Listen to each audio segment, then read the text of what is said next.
Student, इस lecture के अंदर हम लोग फर्स्ट ईयर मैथमेटिक्स की न्यू बुक के चैप्टर नंबर 2 की एक्सरसाइज 2.6 के क्वेश्चन नंबर 6 को स्टार्ट करेंगे। स्टूडेंट, क्वेश्चन नंबर 6 में टोटल 2 पार्ट दिए गए हैं। इस दोनों पार्ट का सोल्यूशन करवाया जाएगा। अगर क्वेश्चन लेंथी होती है वीडियो तो उसका पार्ट ए एंड बी में ब्रेक कर दिया जाएगा। स्टूडेंट, क्वेश्चन नंबर 6 में हमें क्या कह रहा है? Solve the non homogeneous system of the linear equation using Cramer rule. Basically आपको जो नीचे इक्वेशन दी गई हैं इनको सोल्व करना है। सोल्व करने का मतलब क्या होता है? किसी भी इक्वेशन के अंदर कि उसके अंदर जो वेरिएबल है एक्स वाई जेड है उनकी वैल्यू मालूम करके दें। और उसके अलावा non homogeneous system of the linear equation क्या है कि इक्वल टू नॉन जीरो है। नॉन होमोजीनियस का मतलब क्या होता है कि जो इक्वल है equal to non zero number है। ठीक है जी, जीरो के अलावा जो नंबर है, तमाम नहीं है, एक आया हुआ है लेकिन तमाम होने चाहिए तो हम होमोजीनियस कहते हैं। और नॉन होमोजीनियस किसको कहते हैं कि भाई जीरो से अलावा हो। सही है जी। और सिस्टम क्यों कह रहे हैं? ग्रुप ऑफ इक्वेशंस है। ऑफ द लीनियर इक्वेशन का मतलब क्या है कि इनके ऊपर जो पावर x है उसकी जो पावर है यानी कि जो वेरिएबल है उनकी जो पावर है वो 1 है, इसीलिए इनको non homogeneous system of the linear equation कहते हैं। तो बेटा मेन जो चीज़ है यहाँ पे क्या है कि भाई सोल्व द इक्वेशन, जो इक्वेशन है क्रैमर रूल के थ्रू करनी है। तो बेटा क्रैमर रूल जो है आप लोग प्रीवियस अपनी क्लास में भी पढ़ के आए हुए हैं और उम्मीद है कि एक बार छोटी सी उसकी एक गो थ्रू करवाऊंगा सबसे पहले, फिर उसका सोल्यूशन कराऊंगा। इजीली आप एब्जॉर्व कर देंगे, बिल्कुल वैसे ही है जिस तरह आपने प्रीवियस क्लास में पढ़ा होगा। तो बात बताने की ये है कि इंशाल्लाह इस लेक्चर में क्वेश्चन नंबर 6 को स्टार्ट करेंगे। क्रैमर रूल्स के थ्रू हम किस तरीके से इक्वेशन का सोल्यूशन करते हैं उसको देखेंगे। तो सबसे पहले बेसिक इंट्रोडक्शन दूंगा, बेसिक कॉन्सेप्ट दूंगा कि क्या होता है क्रैमर रूल, उसको किस तरीके से यूज़ करते हैं, और फिर हम अपने क्वेश्चन का सोल्यूशन करेंगे। तो चलिए जी आए स्टार्ट करते हैं। स्टूडेंट, तो यहाँ पे हम लोग क्वेश्चन नंबर 6 का पार्ट नंबर 1 ले चुके हैं जो कि दी है ये। हमें कहा गया है कि जो इक्वेशन और सिस्टम आपको दिया गया है इसको क्रैमर रूल के थ्रू सॉल्व करें। तो सबसे पहले बेसिक इंट्रोडक्शन दूंगा क्रैमर रूल के मुतालिक, फिर हम इसका सोल्यूशन स्टार्ट करेंगे। तो भाई क्रैमर रूल क्या कहता है इसको ज़रा समझते हैं। क्रैमर रूल को समझने से पहले आपको क्वेश्चन की फॉर्म ज़रा देखें, आपको इस तरीके से दी जाती है या नहीं दी जाती? बिल्कुल ऐसे ही दी जाती है, यानी कि 3 इक्वेशन है 1, 2 एंड 3। इसमें x, y और z एक वेरिएबल है और उसके साथ वेरिएबल है और वेरिएबल के साथ कोफिशिएंट लिखे हुए हैं x1, y1, z1, x2, y2, z2, x3, y3 and z3। तो सबसे पहले हम क्या करेंगे, ये जो इक्वेशंस हैं in the form of matrix लिखेंगे। तो हम ये स्टेटमेंट यूज़ करते हैं ax is equal to b। तो ए मैट्रिक्स क्या होता है? ए मैट्रिक्स होता है कोफिशिएंट ऑफ वेरिएबल।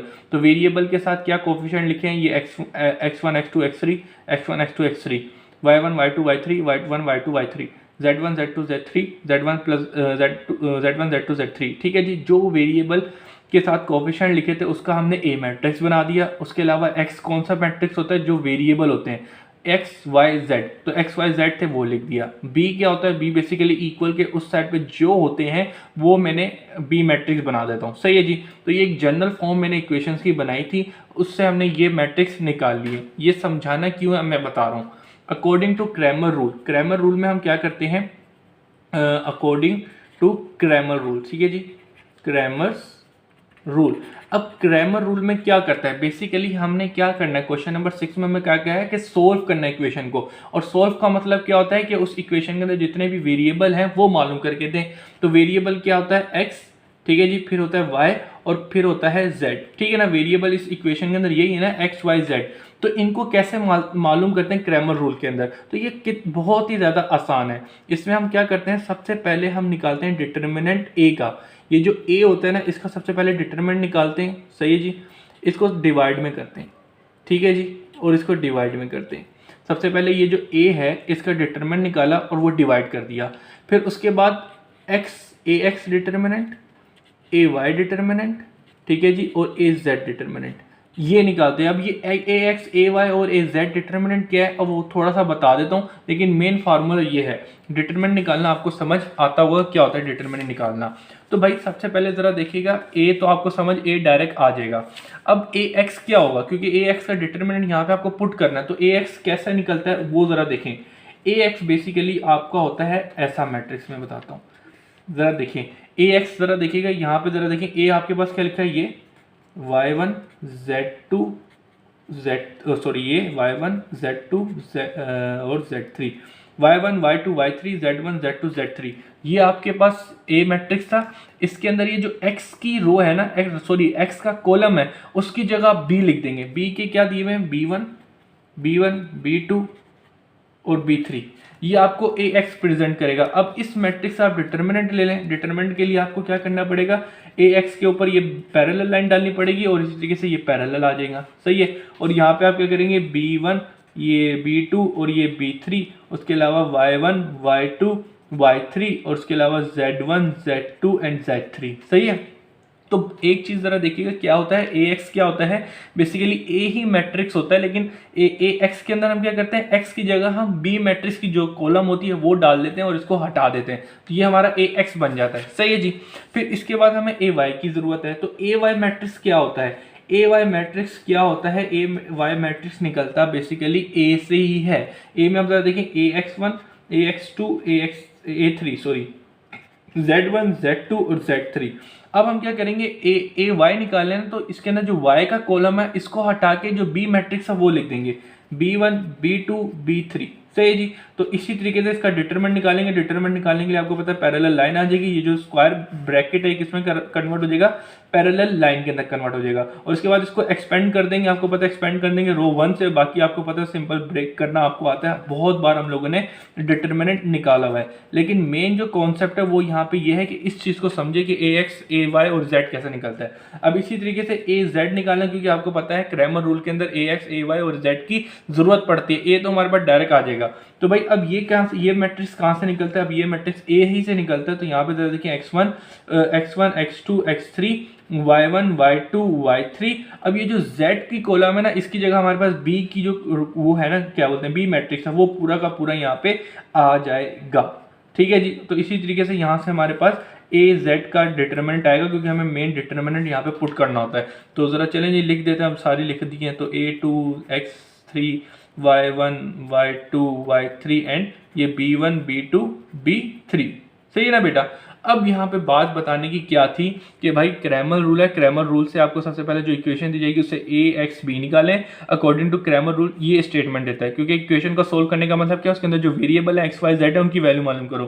तो उनकी वैल्यू मालूम करने के लिए हम ये एक फार्मूला है जो क्रैमर रूल देता है कि भाई ये जो ए है इसका डिटरमिनेंट आपने निकालना है सबसे पहले, फिर ए एक्स ए वाई और ए जेड। तो ये मैंने आपको बता दिया कहाँ से निकलता है। सिंपल ए एक्स क्या होगा कि इस ए एक्स की जगह आप बी मैट्रिक्स लिख देंगे, ए वाई क्या होगा बेसिकली इस वाई की जगह बी मैट्रिक्स लिख देंगे, और ए जेड क्या होगा बेसिकली इस जेड की जगह हम बी मैट्रिक्स लिख देंगे, और पूरा मैट्रिक्स वही रहेगा ए वाला। तो उसका डिटरमिनेंट निकालेंगे, जो वैल्यू आएगी वो ऊपर पुट करेंगे और ए डिटरमिनेंट की जो वैल्यू होगी वो पुट करेंगे। तो सिंपल हम क्रैमर रूल का ये फार्मूला है, उसकी जो सोल्यूशन है वो भी आपको बता देगी किस तरीके से उसके डिटरमिनेंट आएंगे, वो यूज़ करते हुए यहाँ पे पुट करेंगे और अपना आंसर मुबारक दे देंगे। बहुत ही ज़्यादा आसान है। याद रहे कि ये जो क्वेश्चन था कि प्रीवियस बुक में थे और ये पास पेपर में आते थे, लेकिन इन फ्यूचर नई बुक है उसके इससे भी थोड़े मुश्किल और थोड़े नए टॉपिक उन्होंने डाले हैं, हो सकता है वो आए। इनकी इतनी इंपॉर्टेंस है तो अपने लिहाज से इंपॉर्टेंस है, शायद ये शुरू के सालों में आ जाए, लेकिन थोड़ा आखिरी जब थोड़ा वक्त गुजर जाएगा तो आपके दूसरे जो है ना क्वेश्चन नंबर 4 है, क्वेश्चन नंबर 3 है, वो ज़्यादा इंपॉर्टेंट है क्योंकि वो नए टॉपिक डाले गए हैं तो ज़्यादा चांसेस उनके होंगे। तो ये भी आपने करना है फिलहाल, लेकिन आपको उम्मीद करता हूँ ये समझ आ गया होगा। तो अब चलते हैं अपने सोल्यूशन की तरफ। अच्छा जी स्टूडेंट, तो यहाँ पे मैंने बाकायदा क्वेश्चन नंबर 6 का पार्ट नंबर 1 ले लिया है, जो कि दिया है ये। स्टूडेंट क्वेश्चन में कहा गया है कि सॉल्व करें फॉलोइंग इक्वेशंस को यूजिंग क्रैमर रूल। तो क्रैमर रूल का जो ये फार्मूले हैं ये हैं, इनको यूज़ करते हुए देखें कैसे सोल्यूशन करते हैं। तो चलें आए, तो सबसे पहले सोल्यूशन लिखा। सोल्यूशन लिखने के बाद इक्वेशन क्या दी हुई है, x minus 2y plus z is equal to 2, 2x plus 2y minus z equal to 4, x plus y plus 0 z equal to 0। ठीक है, ये आपको 3 इक्वेशन दी गई हैं। कह रहा है कि क्रैमर रूल के थ्रू इनका सोल्यूशन करके दें, यानी कि इसके अंदर जो वेरिएबल्स हैं x y z उनकी वैल्यू मालूम करें। सही है, तो सबसे पहले हम यहाँ पे क्या लिखेंगे कि भाई वी राइट, ठीक है जी, वी राइट लीनियर इक्वेशन, ठीक है जी, we write linear equation, linear equation है, we write linear equation in the form, ठीक है जी, in the form of matrix, ठीक है जी, in the form of matrix लिख सकते हैं कैसे, A X equal to B. तो यहाँ पे हमें पता है कि वेयर हमारा जो ए होता है वो कौन सा मैट्रिक्स होता है, ए बेसिकली होता है कोफिशिएंट के जो कोफिशिएंट जो होते हैं ना, ये जो वेरिएबल होते हैं इनके साथ जो कोफिशिएंट लिखे होते हैं वो, तो यहाँ पे ज़रा देखें 1 है, -2 है और ये 1 है। तो इसके बाद यहाँ पे देखें 2 है, ये 2 है और ये -1 है। तो इधर ज़रा देखें 1 है एंड ये 0 है। ये हमारा ए मैट्रिक्स है। एक्स मैट्रिक्स क्या होता है? एक्स मैट्रिक्स होता है जो वेरिएबल होते हैं, तो इसके अंदर सिर्फ एक्स, वाई और जेड ही वेरिएबल हैं। तो इसके बाद बी क्या होता है? बी होता है हमारे पास इक्वल के उस साइड पे जो नंबर लिखे हैं वो, तो इक्वल के साइड पे क्या लिखा हुआ है? 2, 4 एंड 0। सही है जी बेटा। तो ए, एक्स और बी जो मैट्रिक्स है वो आपने निकाल लिए जो हमें इक्वेशन से दिए हैं, ठीक है, जो इक्वेशन दी है। अब इसके बाद हमें पता है कि हम यहाँ पे हम क्या करेंगे, अकॉर्डिंग हमें जो बेसिकली क्या करना है कि इक्वेशन को सोल्व करना है, वो करना है अकॉर्डिंग टू क्रैमर रूल, ठीक है जी। तो क्रैमर्स रूल, ठीक है जी, क्रैमर्स रूल के थ्रू करना है। तो क्रैमर रूल में हमें क्या करना पड़ता है बेटा? क्रैमर रूल में हमें सबसे पहले आपको पता है डिटर्मिनेंट मालूम करने पड़ते हैं, ठीक है ना, मेन जो इनके फार्मूला है। तो उसके लिए सबसे पहले हम क्या करेंगे, ठीक है, अकॉर्डिंग टू क्रैमर रूल के लिए हमें ये फार्मूला यूज़ करेंगे। हमें पता है सबसे पहले डिटर्मिनेंट की ज़रूरत पड़ेगी, तो डिटर्मिनेंट मालूम करते हैं। तो इसमें से सबसे पहले जो डिटर्मिनेंट मालूम करेंगे हम ए का डिटर्मिनेंट मालूम करेंगे। सही है जी। तो सबसे पहले इसको फॉलो करते हैं यहाँ पर। तो ए डिटर्मिनेंट, तो ए हमारे पास क्या दिया हुआ है? ए हमने ये लिया हुआ है 1 -2 1 2 2 -1 एंड 1 1 0, ठीक है जी। ये हमारा क्या आ गया? एक डिटर्मिनेंट आ गया। अब इसको हम एक्सपेंड करते हैं बाय रो 1 से। सही है जी। तो आपको पता है ये वाली कॉलम, ये वाला रो गायब हो जाएगा, जो बचता है वो लिख देते हैं छोटा डिटर्मिनेंट 2 -1 1 एंड 0। फिर उसके बाद आपको पता है माइनस आता है, और उसके अलावा दूसरा नंबर क्या लिखा है? -2, वो लिख दिया आपने। फिर उसके बाद में ये कॉलम, ये रो गायब हो गया, -1 0 और ये 2 और ये 1। फिर उसके बाद में +1 यानी कि ये आ गया, तो ये रो और ये कॉलम गया, तो यहाँ पे आपके पास क्या बच गया? 2 2 1 1, ठीक है जी बेटा। तो इस मैट्रिक्स को आपने कर दिया एक्सपेंड। अब आगे क्या करेंगे बेटा? 0 2 0 1 1 1, और माइनस, ये माइनस का था तो बीच में आपको पता है माइनस भी आएगा, तो माइनस माइनस प्लस कर देगा। अब ये माइनस माइनस प्लस का 2, 0 2 0 1 1 1, लेकिन माइनस माइनस प्लस हो जाएगा। फिर आगे ज़रा देखें, ये 1 है तो 2 1 2 और ये 2 1 2 और बीच में आ गया माइनस। सही है जी। अब इसको आगे लेके चलते हैं। तो ये 1 है, 0 को इसके अंदर 1 के अंदर ऐड किया, 1 आ गया, और ये 2 है, 0 के अंदर 1 ऐड किया तो ये 1 आ गया, और उसके अलावा यहाँ पे ये प्लस और ये माइनस कैंसिल आउट होके 1 × 0 हो जाएगा। अब इसको मज़ीद सोल्व करें, 1 1 1 2 1 2 और ये 0, और 2 1 0 जमा किया तो ये 3 आ गया, ठीक है ना बेटा।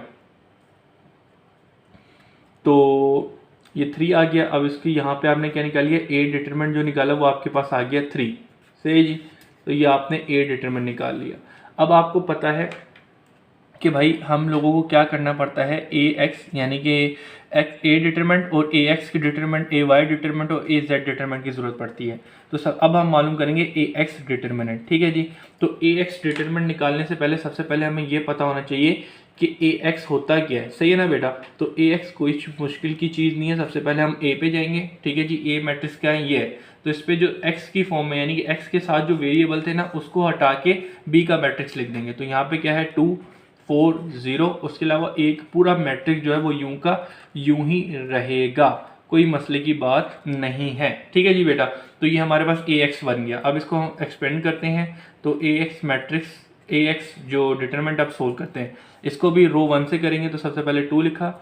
अब हम डायरेक्ट करेंगे, ठीक है। आपने भी कोशिश करनी है एग्जाम में डायरेक्ट ही करें, क्योंकि अच्छा खासा टाइम लग जाता है एक एक अगर चीज़ करके दिखाएंगे। तो ये कॉलम और ये कॉलम और ये रो गायब हो जाएगा, आपके पास ये बचा। तो इसको इससे मल्टीप्लाई करें, इसको बीच में माइनस करते हैं। तो 0 2 0 और ये 1 1 1 और बीच में माइनस माइनस प्लस कर देगा। फिर उसके बाद है माइनस का 2 तो ये प्लस का 2 कर देगा, ठीक है जी। तो ये कॉलम, ये रो चली जाएगी 0 4 0 और 0 0 0, ठीक है जी। फिर उसके बाद में प्लस का 1 तो ये कॉलम, ये रो गायब होगा, 1 4 4 और 0 2 0, ठीक है जी। तो अब आगे ज़रा देखिएगा, यहाँ पे हमारे पास क्या बचा? यहाँ पे हमारे पास सिंपल 1 बच जाएगा, यहाँ पे हमारे पास 2 × 0 बच जाएगा, और यहाँ पे हमारे पास 1 × 4 बच जाएगा। इसको मज़ीद सोल्व करें, 2 1 2 2 0 0 और 4 1 4, तो इनको जमा किया तो ये आपके पास आ गया 6। तो आगे इसको मैं कंटिन्यू करता हूँ अपने नए पेज पर, ताकि सारा काम मेरा साफ सुथरा रहे। तो इसको ज़रा देखिएगा, यूँ या यूँ, यूँ सही रहेगा, ठीक है ना। तो ज़रा देखिए इसको लगाते हैं यहाँ पर। अब ज़रा देखिए कंटिन्यू करते हैं। तो AX सही है जी बेटा, AX का जो डिटरमिनेंट आया वो क्या आपके पास आ गया 6। सही है जी, ज़बरदस्त। अब AX मालूम कर लिया। अब AX के बाद हम मालूम करेंगे AY को। सही है, तो यहाँ पर हम हेडिंग डाल देंगे AY मालूम करने जा रहे हैं उसका डिटरमिनेंट। तो AY डिटरमिनेंट क्या होगा ज़रा देख लेते हैं। AY डिटरमिनेंट बेसिकली हमारा क्या होगा कि भाई A से निकलेगा। A हमारे पास क्या दिया हुआ है, ये दिया हुआ है। अब A में जो Y के जितने भी वेरिएबल थे ना उसको हटा के हम क्या करेंगे, B का मैट्रिक्स लिख देंगे। तो यहाँ पे 2 4 Y है, 2 4 0 है। B का Y की जगह हमने B का मैट्रिक्स लिख दिया और बाकी जो A मैट्रिक्स है वो यूं का यूं ही रहेगा। सही जी बेटा, उसको कोई चेंजेस करने की ज़रूरत नहीं है। सही जी, चलें जी। तो ये आपने AY निकाल लिया। अब इसका डिटरमिनेंट निकालते हैं। तो डिटरमिनेंट के लिए आप इसको एक्सपेंड कर दें। एक्सपेंड करने के लिए फर्स्ट रो से करेंगे। तो सबसे पहले 1 आ गया, तो ये रो ये कॉलम गायब हुआ, तो आपके पास ये बच गया 0 4 0 0 1 0, ये तो 0 हो गया। फिर आ गया -2, ठीक है जी, यहाँ पे ये गया और ये गया, 0 2 0 1 1 1 और बीच में माइनस है तो माइनस माइनस प्लस हो गया। तो इसके बाद में 1 है, तो ये रो और ये कॉलम क्या 0 2 0 और 4 1 4 और माइनस आ जाएगा। ठीक है जी, बीच में तो यहाँ पे आपके पास 1 × 0 और -2 × 1 और +1 × -4 आ जाएगा। इसको सिंप्लीफाई करते हैं, 0 1 0 2 1 2 और 4 1 4, तो ये प्लस माइनस माइनस हो जाएगा। तो यहाँ पे क्या आया -6, तो डिटरमिनेंट ऑफ AY क्या निकला आपका -6। सही है जी बेटा, ये भी हो गया, क्या बात है। अब आपके पास सिर्फ एक रह गया, वो क्या रह गया है AZ। सही है जी, अब AZ का डिटरमिनेंट मालूम करना है। तो AZ के डिटरमिनेंट के लिए सबसे पहले AZ बनाते हैं। तो AZ क्या होगा, AZ A ही से निकलेगा, यानी कि क्या करेंगे, ये जो Z के वेरिएबल थे ना, Z के वेरिएबल ये लिखें, इसको हटा के हम B का वेक्टर लिख देंगे, B का मैट्रिक्स लिख देंगे, सॉरी। तो ये क्या है 2, ये है 4, ये है 0। सही है, और इसके अलावा बाकी आपका जो A है वो यूं का यूं ही रहेगा, 1 2 1 एंड -2 2 एंड 1। ठीक है जी, देखिएगा बिल्कुल वही है। उसके अलावा ये कर दिया। अब इसको सोल्व करते हैं। तो ज़रा देखें AZ। सही है जी, तो वही एक्सपेंड करेंगे फर्स्ट रो से। तो ज़रा देखिए क्या होगा, ये कॉलम ये रो गए आपके पास 0 2 0 और 4 1 4, और ये क्या है माइनस का, तो ये प्लस का 2 हो जाएगा। आपको पता है ये प्लस होता है, ये माइनस होता है, ये प्लस होता है, तो ये माइनस था तो ये माइनस माइनस प्लस कर दिया। अब ये कॉलम ये रो गया 0 2 0 4 2 1 2 और बीच में माइनस, तो इसके अलावा प्लस का 2, तो ये रो ये कॉलम गया, ठीक है ना। तो 2 1 2 और ये 2 1 2। तो अब ज़रा देखें, इसको करते हैं 1 × -4 और +2 यहाँ पे -4 और ये प्लस और ये माइनस गया, तो यहाँ पे आपके पास 0 आ गया। तो इसको ज़रा देखिएगा, यहाँ पे 4 को मल्टीप्लाई किया -4, 2 को मल्टीप्लाई किया 8 से, तो ये कितना हो गया 2 4 8 प्लस माइनस माइनस और ये 0। तो यहाँ पे आपके पास AZ क्या निकल के आया, AZ का जो डिटरमिनेंट निकल के आया वो माइनस माइनस प्लस कर दें तो माइनस का 12 बन जाएगा। ठीक है जी, तो ये AZ भी निकल के आ गया। तो आपको ये बात पता है कि क्रैमर रूल के अंदर हम क्या करते हैं, एक्स वाई जेड की वैल्यू मालूम करने के लिए determinant AX divided by determinant of A, determinant of AY divided by determinant of A Y के लिए, और determinant of Z divided by determinant of A।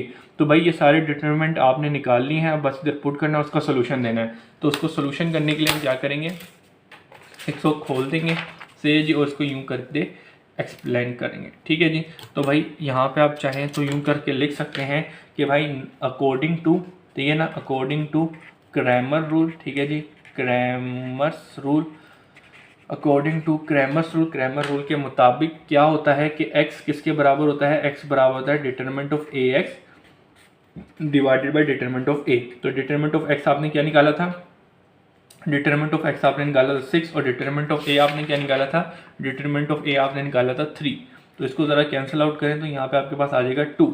फिर इसके बाद में y की वैल्यू है, तो y के लिए हम क्या करते हैं AY डिवाइडेड बाय A, ठीक है ना, इनके डिटरमिनेंट। तो डिटरमिनेंट AY क्या निकाला था, AY का डिटरमिनेंट था -6 और इसके अलावा A का डिटरमिनेंट आपने निकाला था 3, तो इसको कैंसिल आउट किया तो ये माइनस का 2। फिर इसके बाद में Z की बारी, तो AZ का डिटरमिनेंट डिवाइडेड बाय A। सही है जी, तो अब ज़रा देखें Z आपने क्या निकाला था -12 डिवाइडेड बाय 3, तो इसको कैंसिल आउट करें तो यहाँ पे आपके पास आ जाएगा माइनस का 4। तो आपने सिंपल x की वैल्यू क्या निकली 2, सही जी, फिर y की वैल्यू क्या निकली -2, सही जी बेटा, और उसके बाद z की वैल्यू क्या निकली आपके पास -4। तो आपको इस जो क्वेश्चन के अंदर क्या था, सोल्यूशन करना था इक्वेशन का, तो एक्स वाई जेड की मेन वैल्यू मालूम करनी थी, वो कर ली। अब आप चाहें तो उसको सोल्यूशन सेट बना के लिख दें तो बहुत ज़्यादा अच्छी बात है, वरना यूँ भी आंसर छोड़ देंगे तो कोई मसला नहीं है। सबसे पहले आपने कह दिया कि सोल्यूशन सेट ये है, तो सबसे पहले एक्स की वैल्यू लिखेंगे, एक्स की वैल्यू 2 है, वाई की वैल्यू -2 है और जेड की वैल्यू -4 है। तो इस तरीके से भी अपना आंसर लिख दें तो बहुत अच्छी बात होगी, आप यूँ भी छोड़ सकते हैं। तो यहाँ पे आगे क्वेश्चन नंबर 6 का पार्ट नंबर 1 होता है कंप्लीट, जो क्रैमर रूल के थ्रू हमने इन इक्वेशन को सोल्यूशन किया और आपका आंसर आपके सामने है। जो इसका दूसरा पार्ट है वो आपको नेक्स्ट लेक्चर में मैं कवर करवा दूंगा।